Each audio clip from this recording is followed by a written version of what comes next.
സഞ്ജുവിൻ്റെ അടുത്ത് ഞാൻ വെറുതെ ഒരു സിനിമയുടെ കാര്യം ഇങ്ങനെ ചോദിച്ചായിരുന്നു. അപ്പോൾ സഞ്ജു എൻ്റെ അടുത്ത് പറഞ്ഞു നമ്മളില്ലേ എന്നൊക്കെ പറഞ്ഞിട്ട് ചഹലിനോട് ചോദിക്കാൻ പറ. ചഹലിന് നല്ല ഇഷ്ടമാണ് അഭിനയിക്കാൻ, പുള്ളീനോട് ചെയ്യാൻ പറ എന്നൊക്കെ പറയുന്നുണ്ടായിരുന്നു. അപ്പോൾ നമ്മൾ അങ്ങനെ ഒന്നും ആലോചിച്ചിട്ടില്ല. അഭിനയിക്കോ? ആര്? ജഗന്നാഥനാണ് കഴിഞ്ഞ പ്രാവശ്യം കൈതരാതെ പോയ ആള്. തവണ അതുകൊണ്ട് ഡെയിലി കൈ കൊടുക്കാമെന്ന് വിചാരിച്ചു ജഗന്നാഥന്. നമുക്കൊപ്പം കാലിക്കറ്റിന്റെ എല്ലാമായ ബെൽസിൽ ജോസഫ് ചേരുകയാണ്. നമസ്കാരം. നമ്മൾ കഴിഞ്ഞ വർഷം ഒന്ന് കണ്ടിട്ട് പോയി. അപ്പോൾ ഇത്തവണ ഇതിലേക്ക് വരുമ്പം വലിയ മാറ്റങ്ങളുണ്ടല്ലോ SLKയിലാകെ, നല്ല താരങ്ങൾ. അതെ.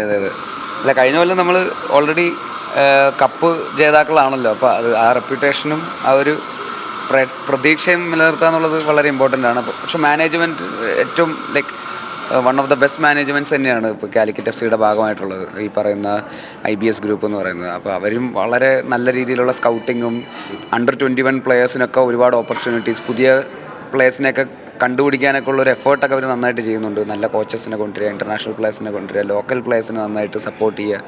അപ്പോൾ അവരൊരു വിഷനോടെയാണ് ചെയ്യുന്നത്. അല്ലാതെ ഈ ഒരു ഷോർട്ട് ടേം ഗോൾ ഈ ഒരു സീസൺ നല്ലതാക്കുക എന്നുള്ളത് മാത്രമല്ല, ലോങ് ടേമിലൊരു അടുത്ത 10 വർഷം 20 വർഷത്തിൽ ഇന്ത്യ എന്ന് പറയുന്ന ഒരു ഫുട്ബോൾ സിനാരിയോ തന്നെ എങ്ങനെ എത്രമാത്രം ഫ്യൂച്ചറിസ്റ്റിക്കായിട്ട് ആലോചിച്ചൊക്കെ തന്നെ ചെയ്യുന്നൊരു ഗ്രൂപ്പാണ്. വെരി പ്രൊഫഷണലിയാണ് അവരുടെ ഇടപെടലുകളും കാര്യങ്ങളൊക്കെ തന്നെ. അപ്പോൾ അതുകൊണ്ട് തന്നെ അങ്ങനെ ഒരു ടീം മാനേജ്മെൻറ്റ് വരുമ്പോൾ തന്നെ ടീമും അതിനനുസരിച്ച് ഇമ്പ്രൂവ് ആവും, ബെറ്റർ ആവും തന്നെയാണ് വിശ്വസിക്കുന്നത്. അപ്പോൾ അതുകൊണ്ട് ഞാനും ഭയങ്കര ഹാപ്പിയാണ് ഇങ്ങനൊരു ടീമിൻ്റെ കൂടെ ഭാഗമാവുക. മാത്രമല്ല, ഒരു കാലിക്കറ്റ് പോലത്തെ ഇത്രയും ഫുട്ബോളിനോട് ഇഷ്ടമുള്ള ഒരു നാട്ടിലെ ഫുട്ബോൾ ടീമിൻ്റെ ഭാഗമായിട്ട് റെപ്രസെൻറ്റ് ചെയ്യുക എന്ന് പറയുന്നതും എനിക്ക് ഭയങ്കര എക്സൈറ്റിംഗ് ആയിട്ടുള്ള. പിന്നെ ഞാൻ ഒരു വയനാട്ടുകാരനും കൂടെ ആയതുകൊണ്ട് വയനാട്ടിലൊരു ടീം വരുന്നിടത്തോളം കാലം കാലിക്കറ്റ് തന്നെയായിരിക്കും എൻ്റെ. കോഴിക്കോട്ടുകാരെ വിചാരിക്കുന്ന അങ്ങനെ ടീം തൽക്കാലം വരാതിരിക്കട്ടെ. അതെ, നമ്മൾ ഈ കളി കളിയുടെ ഒരു ആവേശമുണ്ട്. പക്ഷെ അതിനേക്കാൾ ഉപരി നിങ്ങളുടെ പരസ്യം ഭയങ്കര ഹിറ്റായല്ലോ. ശത്രുഘ്നൻ സിൻഹ. അതെ, അതൊരു ആഡ് ഏജൻസി ചെയ്തതാണ്. മൃദുൽ നായരാണ് അത് ഡയറക്റ്റ് ചെയ്തത്. അപ്പോൾ ഭയങ്കര രസമുള്ള പരസ്യങ്ങളായിരുന്നു. എനിക്ക് ആ സ്ക്രിപ്റ്റ് വായിച്ചപ്പോൾ തന്നെ ഭയങ്കര അപ്പോൾ നമുക്ക് ചെയ്തപ്പോഴും ഭയങ്കര എക്സൈറ്റഡ് ആയിട്ടാണ് ചെയ്തത്. അപ്പോൾ രാജുവേട്ടനെ വിളിക്കുന്നതാണെങ്കിലും ശശി തരൂർ സാറിനെ വിളിക്കുന്നതാണെങ്കിലും പിന്നെ സഞ്ജുവിനെ, അങ്ങനെ കുറച്ച് 3-4 എപ്പിസോഡുണ്ട്. എനിക്ക് ഭയങ്കര ഇഷ്ടത്തിൽ അത് വിളിക്കുന്ന ഐഡിയ നല്ല ഇൻട്രസ്റ്റിംഗ് ആയിരുന്നു.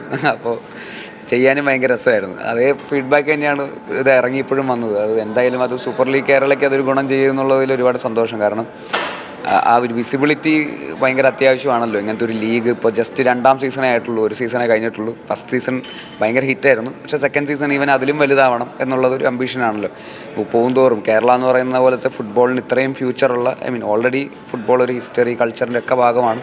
എന്നാൽ പോലും ഫുട്ബോൾ എന്ന് പറയുന്ന ഒരു ലീഗുകൾക്ക് ഭയങ്കര ഇമ്പോർട്ടൻസ്. കാരണം ഒരു ഇത്രയും അത് ഫുട്ബോൾ ഭയങ്കരമായിട്ട് കളിക്കപ്പെടുന്ന യൂറോപ്യൻ പല രാജ്യങ്ങളിനേക്കാളും 3-4 ഇരട്ടി വലിപ്പമുള്ളൊരു സംസ്ഥാനമാണ് കേരളം എന്ന് പറയുന്നത്.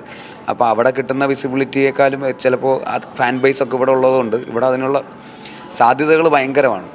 ഇത്രയും ആരാധകരുള്ള ഒരു സാഹചര്യത്തിൽ നമുക്ക് റെപ്രസെൻറ്റ് ചെയ്യുന്ന നല്ല കളികൾ ഉണ്ടാവുകയാണെങ്കിൽ, നല്ല പ്ലേയേഴ്സ് ഉണ്ടാവുകയാണെങ്കിൽ, നല്ല ടീമുകൾ ഉണ്ടാവുകയാണെങ്കിൽ ഡെഫിനറ്റ്ലി ഇതൊരു ഭയങ്കര എക്സൈറ്റിംഗ് ആയിട്ടുള്ള ഒരു ലീഗ് തന്നെയാണ്. അപ്പോൾ എനിക്ക് തോന്നുന്നു അതിന് ഇത്തരത്തിലുള്ള പരസ്യങ്ങൾ ഡെഫിനറ്റ്ലി അതിന് ആ വിസിബിലിറ്റിക്ക് ഭയങ്കര ഇമ്പോർട്ടൻ്റ് ആണ്. അപ്പോൾ എല്ലാവരും, രാജുവേട്ടനാണെങ്കിലും ശശി തരൂർ സാറാണെങ്കിലും ആസിഫ് ക, ചാക്കോച്ചൻ, സഞ്ജു, എല്ലാവരും അതിൻ്റെ കറക്റ്റായിട്ട് അതിൻ്റെ ഒരു പൊട്ടൻഷ്യൽ മനസ്സിലാക്കി എല്ലാവരും മുമ്പോട്ട് പോകുന്നു. എല്ലാവരും ആ ഒരു രസത്തിലാണ്. ചെറിയ സെൽഫ് ട്രോളും അങ്ങോട്ട് ട്രോളും ഇങ്ങോട്ട് ട്രോളൊക്കെ ആയിട്ട് എല്ലാവരും അതിൻ്റെ ഒരു എല്ലാ വീഡിയോസും ഞാൻ കണ്ടായിരുന്നു. എല്ലാം ഭയങ്കര രസമുള്ള. ഞങ്ങൾ കാത്തിരിക്കുന്നത് സഞ്ജു ബേസിൽ കോംബോയ്ക്ക് വേണ്ടിയിട്ടാണ്.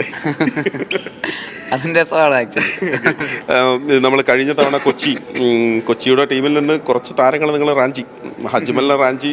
പക്ഷെ അതിൽ ഏറ്റവും വലിയ പിക്ക് ഞങ്ങൾക്ക് വലിയ സന്തോഷമായിട്ട് തോന്നുന്നത് ജഗന്നാഥിനെ ഇങ്ങോട്ട് കൊണ്ടുവന്നു എന്നുള്ളതാണ്. അത് വീഡിയോ കണ്ടിരുന്നല്ലോ നമ്മുടെ.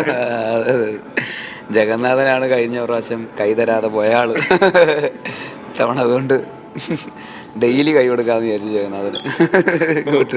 എന്നാലും എല്ലാവിധ ഭാഗങ്ങളും. ഒറ്റ കാര്യം കൂടെ, ഞങ്ങൾ സഞ്ജുവുമായി ഇടയ്ക്ക് സംസാരിച്ചിരുന്നു. സഞ്ജു അന്ന് പറഞ്ഞൊരു കാര്യം, സിനിമയിലൊക്കെ ഒരു അവസരം പറഞ്ഞിരുന്നു. അപ്പോൾ എന്താണെന്ന് വെച്ചാൽ റോള് പറഞ്ഞില്ല, ചഹലിനെ സിനിമയിൽ അഭിനയിപ്പിക്കാനുള്ള ഒരു താല്പര്യം പറഞ്ഞിരുന്നു എന്ന് പറഞ്ഞു. സഞ്ജുവിൻ്റെ അടുത്ത് ഞാൻ വെറുതെ ഒരു സിനിമയുടെ കാര്യം ഇങ്ങനെ ചോദിച്ചായിരുന്നു. അപ്പോൾ സഞ്ജു എൻ്റെ അടുത്ത് പറഞ്ഞു നമ്മളില്ലേ എന്നൊക്കെ പറഞ്ഞിട്ട് ചഹലിനോട് ചോദിക്കാൻ പറ, ചഹലിന് നല്ല ഇഷ്ടമാണ് അഭിനയിക്കാൻ, പുള്ളീനോട് ചെയ്യാൻ പറ എന്നൊക്കെ പറയുന്നുണ്ടായിരുന്നു. അപ്പോൾ നമ്മൾ അങ്ങനെയൊന്നും ആലോചിച്ചിട്ടില്ല. അഭിനയിക്കോ ആര്? ചഹലിൻ്റെ കാര്യം എനിക്കറിയില്ല, അദ്ദേഹത്തെ എനിക്ക് പരിചയമില്ല. സഞ്ജു എന്തായാലും താല്പര്യമില്ല എന്ന് തന്നെ പറഞ്ഞു. ഓക്കെ, എന്തായാലും വലിയ സന്തോഷം കേട്ടോ. നമ്മൾ തുടക്കം തിരക്കാണെന്നറിയാം, എന്നാലും ഞങ്ങൾക്കൊപ്പം ചേർന്നതിന് വളരെ നന്ദി. ഈ സീസൺ പൂർണ്ണമായും ഒപ്പം ഇടയ്ക്ക് തിരക്കുണ്ട് എന്നാലും അല്ലേ? ഇടയ്ക്കിടയ്ക്ക് വരും, മാക്സിമം വരാൻ ശ്രമിക്കും. എന്നാലും ഞങ്ങൾ ബുദ്ധിമുട്ടിക്കും ഇടയ്ക്കിടയ്ക്ക്. തന്നെ ഉണ്ടാവും. ഓക്കെ, താങ്ക് യു ബേസിൽ. അപ്പോൾ എന്തായാലും ഫൈനലിൽ ഞങ്ങൾ ഉണ്ടാവും, ഫൈനലിൽ വരുമല്ലോ, നേരത്തെ ഉറപ്പിച്ചു. വന്നാൽ വരും. ഓക്കെ, ബേസിൽ വലിയ കോൺഫിഡൻസിലാണ്. എന്തായാലും വലിയ സന്തോഷം. കളി തുടങ്ങാൻ പോവുകയാണ്. കിക്ക് ഓഫിൻ്റെ സമയമാണ്, വിസിലിൻ്റെ സമയമാണ്. വലിയ പ്രതീക്ഷയിലാണ് അദ്ദേഹം ഉള്ളത്. ഷാനുവിനൊപ്പം മഹേഷ് പുലൂർ, മീഡിയ 1.